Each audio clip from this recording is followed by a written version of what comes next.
This was rather confusing.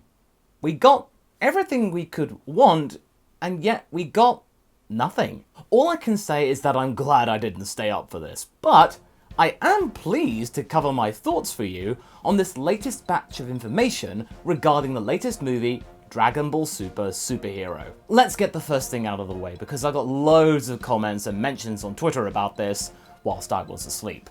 Goten and Trunks have finally been aged up, and Trunks has finally had his hair dyed blue. I don't know whether this is some kind of genetic thing going on, or if it's some kind of rites of passage, or basically to shut the audience up somewhat as to the topic, but yeah. Present and future Trunks' hair colors align now in Dragon Ball Super. But then again, I think there is an even simpler explanation for this. This could easily be going with the manga colorations of the characters, now unifying both mediums, because Trunks on the cover of the early Dragon Ball Volume 32, future Trunks may I add, is a more bluish tone, just like Bulma's. So, once again, the real reason is most likely to align more with the original color palette that Toriyama had in mind back in the day. Much like how Piccolo's muscles in Dragon Ball Super Hero are more consistent with the tones in the manga instead of the anime. It's trying to be more faithful to the original source material, you could say. Nevertheless, both Goten and Trunks are right here and are posing for fusion and getting it wrong. Does that mean we'll see a botched fusion? Not necessarily, but it could easily be there as a sign of their teenage exuberance and gusto, much like how they were at the end of Z right here when they were posing and stuff. I think it's just a cute little Easter egg there. And of course, remember, this is a movie. Movies have to get people's eyes on it. You remember the thing about the click-through rate on YouTube? Well, this is basically doing that. You're just going to have, oh, we got Goten and Trunks right here. Oh, they're doing the fusion dance. Oh no, they're getting it wrong. Hijinks ensue. We do get them aged up. Are they going to contribute anything to the story? Probably not, but they're there. That's the bare minimum they could do in theory. And I really hope they do something useful, because if they don't, oh, it's just going to be the biggest letdown of the century. But, of course, this is just there to get your attention. Me making this video, I fell for it hook, line, and stinker. Yeah, I think there's a reason why they focused on Goten and Trunks a lot, and I'll explain that in a little bit for you. But let's just talk about them because they are here. The main thing I got out of this is that Goten's costume and even hair are very similar to Gohan's actually in the 10-day break before the Cell games. The top is exactly the same styling, but green instead of white, and even his hair has that similar left balance that Gohan had after he came out of the Room of Spirit and Time, again, back in the Cell Saga. Okay, I'm glad he looks less like Goku now, but you mean Goten now looks more like Cell Games Gohan now? Yay? Less? I don't know anymore. But hey, they're aged up, so I'll take it. If you'd like to see other ways, though, that Goten and Trunks could become relevant, whilst not looking like other characters, do check out my video right here as to how I would go about it, and why it's taken so long for this all to happen. Trust me, you don't want to miss it. As for the idea about fusion, like I said, it's not a guarantee. It could be just a marketing ploy, but it's certainly being teased a hairful and back with the pose right there. And of course, the idea, this is also another tease, is that the poster in theory comes in 2 sections and can be theoretically combined to make one giant poster.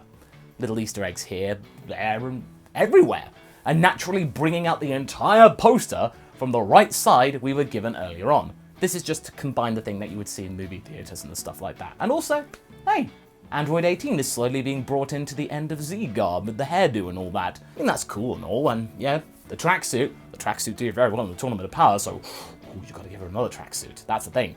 What works better than a tracksuit that did really well? Give her another tracksuit!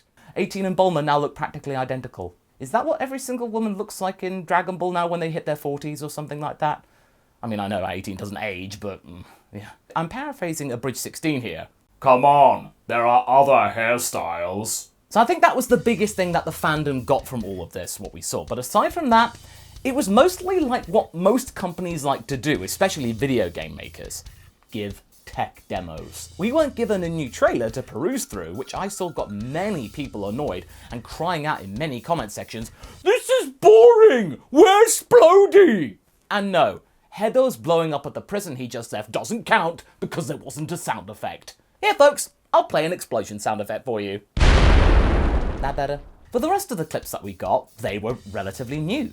They were without sound though, since according to the bigwigs such as Akio Yoku, who is basically Toriyama's right-hand man and Avatar these days because Toriyama doesn't get out much, the audio composition isn't quite done, so that isn't being shown off right now.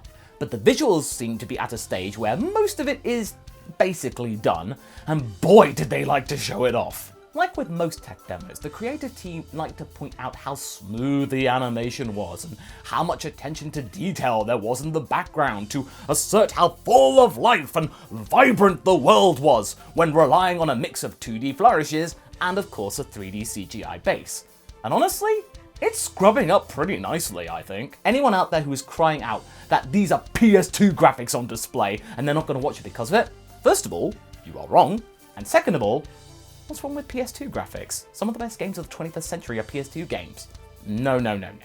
These visuals are very much pushing the boat out in terms of what they can do with technology and what they wish to achieve. But at the same time, I will grant you that this is definitely looking like the production team are frantically trying to calm down the naysayers, the people that are lamenting the fact this isn't done in 2D and hand-drawn. They're showing the intricacies and nuance and the fluidity and how Gamma 2 can spin his gun really quickly. For me, this works, but I bet nothing will be enough for some folk. Oh well, it looks good to me. Now when it comes to the overall plot, is there anything that we can glean from what we saw? Well, sort of. Based on the overall dialogue that we got and the interviews, the positioning of the plot, we can probably guess that the story is Dr. Hedo has been released from prison, him a very talented genius in science, leaving a nice little gift also for all the time he spent in there. "This is what I think of you." Picked up by the Red Ribbon Army, of course, because he's really good, to create some new androids for them. And since he is wearing superhero garb, he wants to make these two, Gamma 1 and 2, superheroes, and help save the world. But the Red Ribbon probably play around with his mind, swaying the Doctor to their way of thinking, by making out that, oh, you came just in time. The Dragon Team here, they're villains and they need to be stopped, which is how Hedo gets played. And the rest of the movie is essentially the Gammas and the Dragon Team in a really big hot mess of understanding, trying to straighten things out when it comes to who is the true villain here. That's pretty much what I can comprehend from what we got in terms of the basic plot. Might we have one more baddie here coming out of the woodwork? Probably. Is it gonna be Cell? Well, if Goten and Trunks are being teased for Gotenks, who's to say that Gamma 1 and 2 can't fuse themselves to make some sort of Gamma Zero, or some kind of reinterpretation of Cell for the modern age? Ideally for the animators without spots. Maybe not the exact same version of Cell, again, but a combination of sorts. That's my overall take on it. Then, finally, we got the drip feeding of international releases. Seriously, it's just one drip. That It'll Come to America, the movie. Well, duh. A summer release is very bullish too when it comes to going toe-to-toe with the summer blockbusters in the works.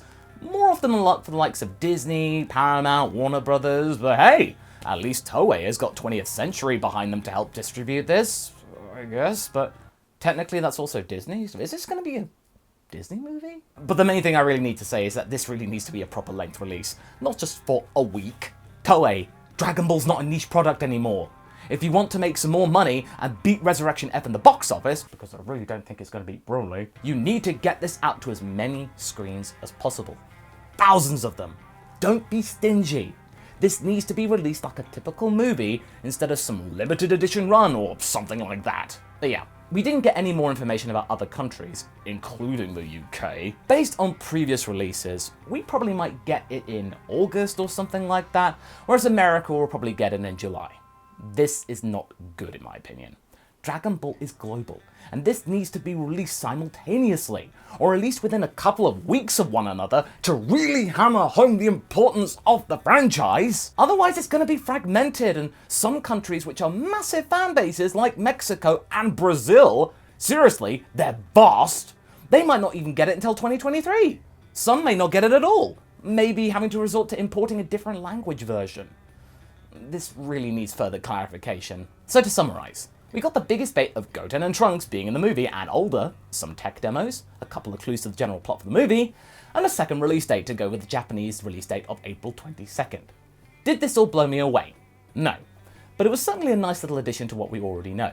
But again, I'm glad I didn't stay up for this. Let me know what you made of the whole thing in the comments and whether you watched the stream live or you caught up with it later. If you're new here, hello, I'm Team 4 Stars Goku. Stick around and subscribe for more Dragon Ball content like this, and I shall see you all in the next video. Catch you later!